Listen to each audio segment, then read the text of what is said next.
Media మిత్రులందరికీ నమస్కారము. ఇప్పుడు మనం కలిసిన ముఖ్య ఉద్దేశం ఏమంటే కిడ్నీ ట్రాన్స్ప్లాంట్ గురించి ఉన్న కొన్ని అపోహలను తొలగించడం. ముఖ్యమైన అపోహ ఏమంటే దీనివల్ల మనము బతుకుతామా లేదా, దీన్ని ఎంతకాలం బతకగలుగుతాము, ఎంత దీనికి మనము డబ్బులు పెట్టుకోగలుగుతాము అని. సో కిడ్నీ ట్రాన్స్ప్లాంట్ చేసుకోవడం వల్ల మనకు అయ్యే నెలసరి ఖర్చు చాలా తక్కువగా ఉంటుందండి. చాలామందికి 5,000 కన్నా తక్కువగా ఉంటుంది. కిడ్నీ ట్రాన్స్ప్లాంట్ చేసుకోవడం వల్ల వాళ్ళ ఆదాయం కూడా వాళ్ళు సంపాదించుకోవచ్చు. ఈజీగా 10 నుంచి 20 సంవత్సరాల వరకు వాళ్ళ జీవితకాలాన్ని ఈజీగా మనం పొడిగించవచ్చు. సో ఇది చెప్పడమే ముఖ్య ఉద్దేశం. వాళ్ళ కుటుంబంలో ఎవరైనా ఇవ్వగలిగితే కిడ్నీ ట్రాన్స్ప్లాంట్ వెంటనే చేసుకోవచ్చు. అలా కిడ్నీ ఇవ్వడానికి ఎవరు అర్హులు లేనప్పుడు జీవన్ దాన్లో రిజిస్టర్ చేసుకొని జీవన్ దాన్ ద్వారా కిడ్నీ మనకు అలొకేట్ అవుతుంది. దాని ద్వారా కిడ్నీ ట్రాన్స్ప్లాంట్ చేసుకోవడం వల్ల వాళ్ళ ఆరోగ్యవంతంగా ఉండి వాళ్ళ ఆదాయం కూడా వాళ్ళు సంపాదించుకోవచ్చు. సో అది హాస్పిటల్ వైజ్ ఉంటుంది సార్.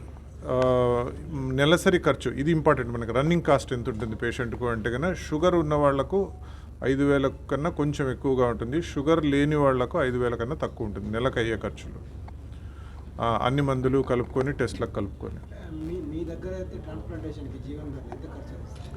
జీవన్ దాన్లో మన 8 నుంచి 10 లక్షలు ఉంటుంది. జీవన్ దాన్లో 8 నుంచి 10 లక్షల మీద ఉంటుంది. ఈ వేరియేషన్ ఎందుకు ఉంటుంది అంటే మనం ఇచ్చే మెడిసిన్ డోసు పేషెంట్ యొక్క బాడీ వెయిట్ మీద ఉంటుంది. సో తక్కువ బాడీ వెయిట్ ఉన్న వాళ్ళకు తక్కువ మోతాదు మెడిసిన్ ఇవ్వాల్సి వస్తుంది. కాబట్టి ఆ కాస్ట్ తగ్గిపోతుంది. కొంచెం వెయిట్ హెఫ్టీగా ఉన్నారనుకోండి వాళ్ళకు ఎక్కువ ఇవ్వాల్సి వస్తుంది. వాళ్ళది కొంచెం కాస్ట్ ఎక్కువ ఉంటుంది. 2015లో భద్రారెడ్డి గారికి మేము ట్రాన్స్ప్లాంట్ చేసామండి. ట్రీట్మెంట్ కాస్ట్లో మనం అడ్మిషన్, సర్జరీ, మందులు, hospital stay, end to end admission అప్పటి నుంచి డిశ్చార్జ్ వరకు. జీవన్ దానికి ఏం సపరేట్గా ఉండదండి. జీవన్ దాన్లో రిజిస్టర్ చేసుకోవడానికి గవర్నమెంట్కు 5,000 రూపాయలు డీడీ ఇవ్వాల్సి వస్తుంది అంతే. అంతకని ఇంకేం లేదు కాస్ట్. అంతే, free of cost. Kidney donate చేసేది ఫ్రీ ఆఫ్ కాస్ట్. ఇప్పుడు అయ్యే ఖర్చు అంతా hospital admission, OT charges, medicine charges main ఉంటాయి. ఇంప్లాంట్ అంతే కానీ కిడ్నీకి ఏం కాస్ట్ ఉండదండి. Kidney government is giving free of cost. నా పేరు మాసిరెడ్డి భద్రారెడ్డి. ఇది ఎందుకు వచ్చిందంటే మరి ఏం చెప్తుంది సార్, ఆరోగ్య రీత్యా ఎట్లాగా వస్తూనే ఉన్నాయి కాబట్టి అందరికి వచ్చినట్టే నాకు వచ్చింది.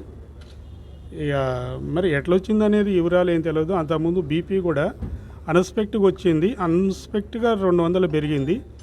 అంతకుముందు నాకు బీపీ లేదు, షుగర్ లేదు, ఏం లేదు. ఇది అనేది మా నాన్నకి వచ్చింది. తర్వాత నెక్స్ట్ నాకు వచ్చింది. నాకు వచ్చిన తర్వాత నేను అడ్మిట్ అయినా, కిడ్నీ ట్రాన్స్ప్లాంటేషన్ చేయించుకొని వచ్చేసిన. అంతే. ఖర్చు అనేది నాకైతే 11 లక్షలు వచ్చిందండి ట్రాన్స్ప్లాంటేషన్కి. ఇక డయాలసిస్కి మాత్రం 9 నెలలు, 7 నెలలు, 8 నెలలు 5 లక్షలు వచ్చింది. అప్పుడు కొద్ది కాస్ట్ ఉందండి. ఇప్పుడు లేదు, అంత కాస్ట్ లేదు. ఇప్పుడు అయితే కొంచెం తగ్గుద్ది ఖర్చు. తర్వాత కిడ్నీ ట్రాన్స్ప్లాంటేషన్ 11 లక్షలు. తర్వాత మెడిసిన్కి చాలా ఖర్చు వచ్చిందండి. మెడిసిన్ మాత్రం అయితే నాకు చాలా ఖర్చు వచ్చింది. ఇప్పుడు మంచి ఆరోగ్యంగా ఉన్నది సార్. అలాంటిది ఏమి లేదు. నా పనులకి నేను పోతున్నా. నా పొలం పనులు కానీ ఏదైనా నేను మంచిగా చేసుకుంటున్నా. యశోద మల్కపేట్.